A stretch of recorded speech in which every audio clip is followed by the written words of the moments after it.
20 ket 5 wheelchair impaay ni President Bongbong Marcos sa iti-iliti Vintar Ilocos Norte, mga idol. IFM News. IFM News. IFM News. Lokal. Idol Bernard, please come in.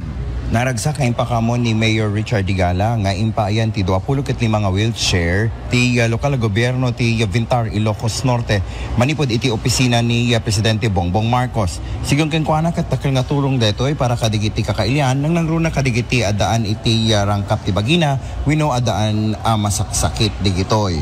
Ket iso kada ito nga guntaway ket adu digiti agpatpatulong iti opisina palaeng iti nadakamat nga mayor ken kasapay iti biyang ti Municipal Social Welfare Development Office.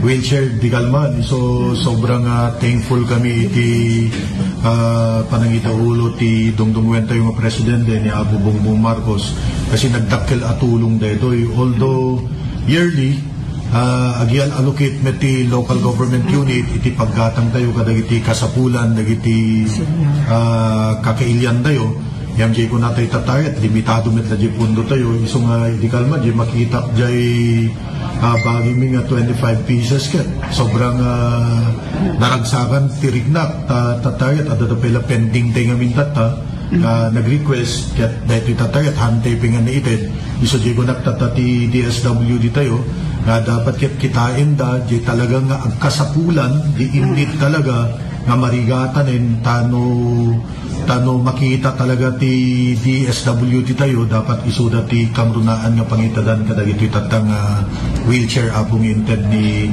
Apo Presidente Bongbong Marcos.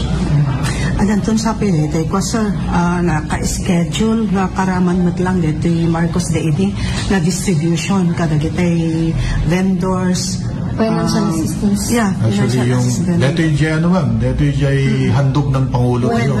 Dapat naka-schedule kami into no bigat pero in-move na into no umaying 15 September 15 pagigit na rin sa amin nga ili isang target na po.